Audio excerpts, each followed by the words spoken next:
አንድ ትንሽ ውሳኔ የሰውን ሕይወት ሙሉ በሙሉ ሊቀይር ይችላል።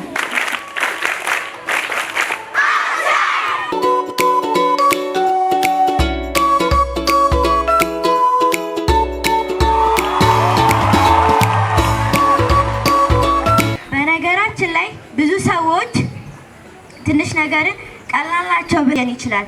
ከጊዜ በኋላ ግን ታላቅ ውጤት ያመጣል።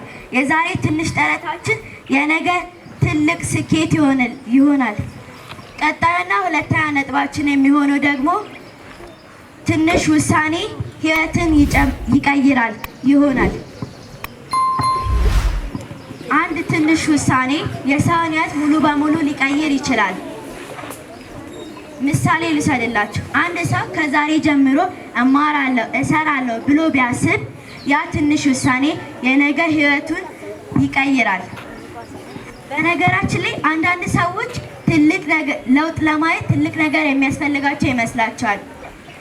ነገር ግን እውነተኛው ለውጥ የሚጀምረው ከትንሽ እርምጃ ነው። የመጨረሻውና ሶስተኛ ነጥባችን የሚሆነው ደግሞ ትንሽ ልማድ ትልቅ ተጽዕኖ የሚል ይሆናል። የዕለት ተዕለት ልማዶቻችን ማን እንደምንሆን ይወስኑልናል። ምሳሌ፣ አንድ ሰው 10 ገጽ ብቻ ቢያነብ በአንድ ዓመት ውስጥ ብዙ እውቀት ያገኛል።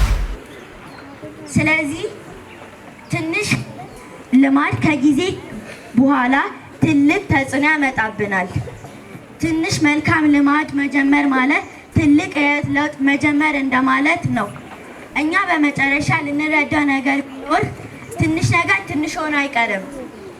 ዛሬ የምንወስደው ትንሽ እርምጃ፣ የምንወስደው ትንሽ ውሳኔ እና የምንጀምረው ትንሽ ልማድ የነገ ሕይወታችንን ሙሉ በሙሉ ይቀይራል። ስለዚህ እንጠብቅ አንበል። ዛሬ የምንወስደው ትንሽ እርምጃ የነገ ሕይወታችንን ይቀይራል። ትልቅ ነገር ለማየት ትልቅ ቀን አይደለም የሚያስፈልገን፣ ዛሬ የምንወስደው ትንሽ እርምጃ ነው። እስከ መቼ እንጠብቃለን? ዛሬ እንጀምር።